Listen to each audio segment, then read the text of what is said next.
Hello everyone, welcome to hello exam UP special का।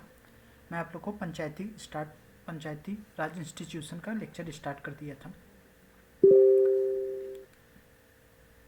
आपको लोग लगभग 22 लेक्चर हो गए हैं। फिर ये आपका क्यूआर कोड है, इस पर आप अपना कंट्रीब्यूशन कर सकते हैं। एक मोटिवेशन फैक्टर की तरह काम करता है। आप लोग इस सीरीज़ को रिवीजन करते जाइए, 1 2 3 लेक्चर ऑन 1, और इसके प्रॉपर नोट्स वीडियो को पॉज कर करके आप इसके प्रॉपर नोट्स कंप्लीट करते जाइए। उसके बाद इसको 1 2 3 टाइम्स रिवीजन करते जाइए, और जिन जिन टॉपिक का लेक्चर हो गया उसके एमसीक्यू क्वेश्चन आप लगाइए। एक पूरा क्रिस्टल क्लियर आपका हो जाएगा, एकदम क्रिस्टल क्लियर हो जाएगा। उससे आप एमसीक्यू लगाएंगे तो आपका तुरंत रखेगा। इससे आपका डिलेमा में नहीं रहेंगे, आप डाउट में नहीं रहेंगे, क्योंकि इधर थियरी पोर्शन कंप्लीट हो रहा, आप एमसीक्यू लगाते जाइए। जब ये सीरीज़ कंप्लीट हो जाएगी उसका मैं एक एमसीक्यू की भी सीरीज कंप्लीट करा दूंगा। लेकिन आप लोग का कंट्रीब्यूशन, आपका मोटिवेशन ही फैक्टर करता है कि आप किस तरह से काम करते जाइए। मैं एक क्विक रिवीजन करा देता हूँ, क्या क्या हो चुका था आप लोग देखते चलिए।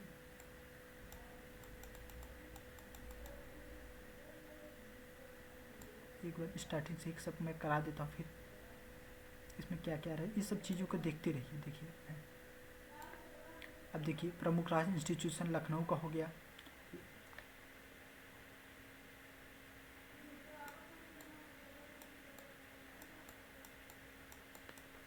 देखिए, उत्तर प्रदेश का पंचायती राज व्यवस्था करा दिया था।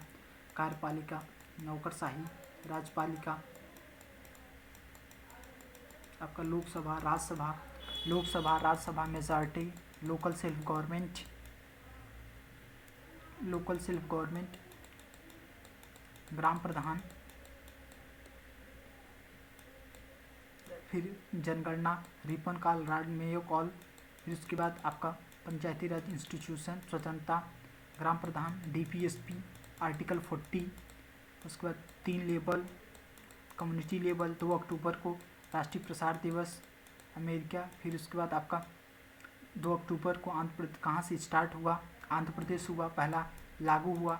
ये सब चीज़ें आपका हो गया। द्विस्तरीय मॉडल, त्रिस्तरीय मॉडल, फिर आपका कौन कौन से 4th मॉडल आया, फिर उसके बाद एलन सिंधवी मॉडल आया। अब आपको मैं आप लोग को पीके थुंगन समिति से मैं आप लोग को नेक्स्ट लेक्चर करा रहा हूँ। देखिए, आपका जो पीके थुंगन समिति है ये पंचायतों को एक संवैधानिक दर्जा दिया। उसके बाद उन्होंने क्या, राज्य निर्वाचन आयोग की घोषणा की, स्टेट इलेक्शन की, राज्य वित्त आयोग की था। उसके बाद जब इलेक्शन कोई काम करेगा तो उसका फंड की आवश्यकता होगी। फिर ST SC महिलाओं के लिए विशेष प्रावधान इन्होंने किया। फिर उसके बाद राजीव गांधी की जो है आई कमेटी, तो इसने 64वां संविधान संशोधन विधेयक पास किया, जिसमें इन्होंने 65वां संविधान संशोधन विधेयक किया। लोकसभा से पास हो गया था लेकिन राज्यसभा से पास नहीं हो पाया, तो इसके प्रकार से ये नहीं बन गया। अब आपका कहते हैं PV नरसिम्हा राव जो समिति पंचायतों को संवैधानिक ये लीगल दिया, एक कॉन्स्टिट्यूशनल राइट दिया गया। पंचायती विलेजेस बिकम्स लीगल कॉन्स्टिट्यूशन। ये 24 अप्रैल को आपका पंचायती राज दिवस के रूप में मनाया जाता है। 24 अप्रैल को आपका पंचायती राज दिवस के रूप में पंचायतों को एक संवैधानिक दर्जा दिया गया है। क्या इसमें 73rd संविधान अमेंडमेंट में क्या था, 22 दिसंबर को लोकसभा में पास हुआ और राज्यसभा में 23 दिसंबर को पास हुआ, और 20 प्रेसिडेंट ने 20 अप्रैल, फिर 24 अप्रैल को ये लागू स्टार्ट हो गया। तो इसीलिए पंचायती राज दिवस कब मनाया जाता है, 24 अप्रैल को। फिर 64वां नगर पंचायत, ग्राम पंचायतों के लिए 73rd।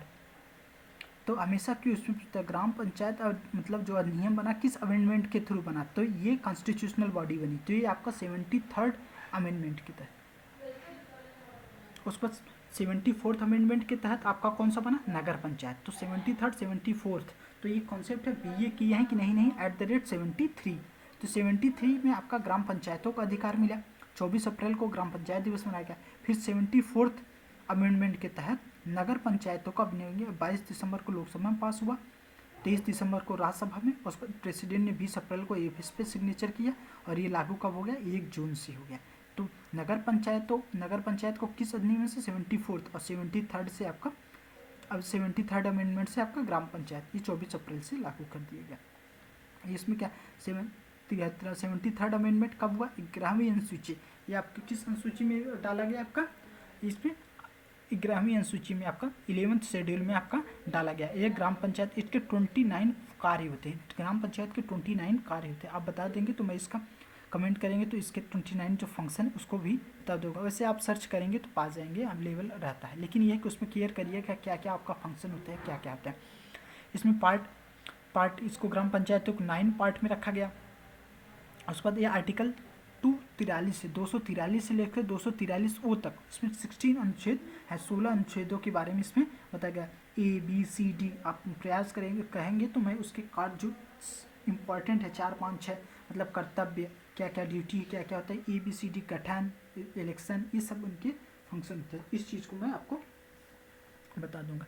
इसमें सबके फंक्शन थे। फिर 74th अमेंडमेंट 9 आपका ये पार्ट 9A में 12वीं अनुसूची में इसको जोड़ा गया। 11वीं अनुसूची में आपका ग्राम पंचायत, 12वीं अनुसूची में नगर पंचायत। इसके नगर पंचायत के टोटल 18 कार्य होते हैं। 29 कार्य ग्राम पंचायत के होते हैं, 18 कार्य आपका नगर पंचायत के होते हैं।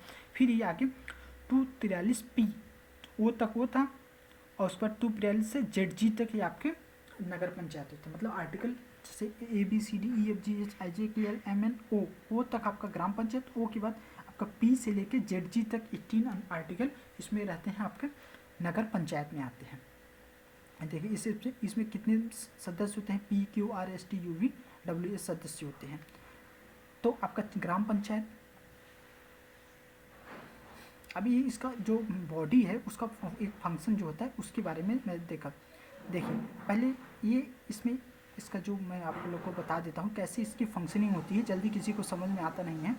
देखिए पहले इसमें क्या रहता है कि आपका वार्ड, आपके इसमें वार्ड रहते हैं। वार्ड में क्या क्या रहता है, 1 2 3 4 5 6 7 रहते हैं, जिससे ग्राम पंचायत जो रहती है उसमें वार्ड में बांट दिया जाता है, 1 2 3 4 5 6 7। फिर उसमें ग्राम पंचायत सदस्य होते हैं। उस जब आपके होते हैं ग्राम पंचायत, उसमें एक वार्ड के एक ग्राम पंचायत सदस्य होते हैं। पहले ये पावर दी जाती है कि अगर आपके मेजॉरिटी ग्राम पंचायत सदस्य चाहे जाए तो ग्राम प्रधान को चेंज कर सकते, लेकिन इस समय इस पावर को हटा दिया गया है। ये तो वार्ड के 1 2 3 4 5 के वार्ड के मेंबर हो गए। उसके बाद इसमें 243 से 243 ओ तक अध्यक्ष प्रधान होते हैं। भाग 9A 73rd संविधान ग्राम पंचायत, 73rd अभिनय बना है ग्राम पंचायत। उसके बाद ग्राम पंचायत किसको सिलेक्ट करते हैं, क्षेत्र पंचायत आपका खंड स्तर पे होता है। फिर खंड जो होता है ये डायरेक्ट होते हैं, ये किसको इलेक्ट करते हैं, जिला पंचायत। और जिला पंचायत जो होते हैं उनको इलेक्ट करके जिला स्तर पर एक जिला अध्यक्ष होता है। मतलब सभी जिला पंचायत का एक अध्यक्ष होता है। तो यहाँ से ग्राम पंचायत क्षेत्र पंचायत यहाँ ब्लॉक प्रमुख लेवल पर आपका जिला अध्यक्ष होता है। आप लोग कमेंट कर सकते हैं, आप लोग इसके बारे में जानिए कि आप लोग के प्रधान में आपका कौन है, ब्लॉक प्रमुख कौन है, कौन प्रधान है, कौन आपका क्षेत्र पंचायत और कौन जिला पंचायत अध्यक्ष है। ये एक इम्पॉर्टेंट बॉडी है, इनके पास जो होते हैं बहुत होता है। फिर आर्टिकल 243P से लेकर 243 ZP तक इनके 18 आर्ट कॉन्स्टिट्यूशन होते हैं। ये जिला स्तर पर होता है, ये खंड स्तर पर होता है। फिर उसके बाद ग्राम स्तर पर निर्वाचन सूची का नाम, उसमें नाम रहना चाहिए PQRSTUV। उसके बाद प्रत्यक्ष निर्वाचित, क्षेत्र पंचायत अप्रत्यक्ष, और उसके बाद अध्यक्ष होता है, उसको निर्वाचित किए जाते हैं। तो इसमें फंक्शनिंग में बता दिया। आप जब ग्राम प्रधान का सिलेक्ट करते हैं उसमें वार्ड का भी सिलेक्ट कर देते हैं। उसके बाद वो वार्ड मिल करके आपके जो क्षेत्र के होते हैं BDC प्रधान, वो मिल करके आपका प्रधान का इलेक्शन करते हैं, ब्लॉक प्रमुख। फिर उसके बाद वो सब मिल करके आपके जिला पंचायत अध्यक्ष का इलेक्शन करते हैं। ये किस आर्टिकल में आता है, 243P से लेकर के आपका नगर पंचायत में आता है। और जो 243A से लेकर के वो तक आपका 29 जो कार्य थे ग्राम प्रधान का फंक्शनिंग आती है।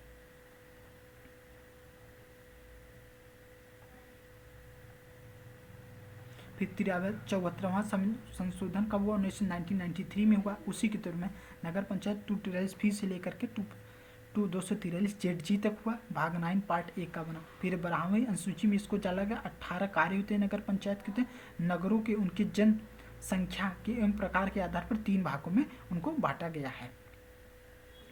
अब देखिए, अब इसको जो जैसे आपका ग्राम होता है, ग्राम को बांटा दिया गया 3 लेवल, उसी हिसाब से नगर को, नगर का एक नगर अध्यक्ष होगा, इसमें सभासद होता है, नगर निगम, नगर पालिका और नगर पंचायत परिषद ना। तो इसमें 3 पार्ट में बांटा, 1 2 3।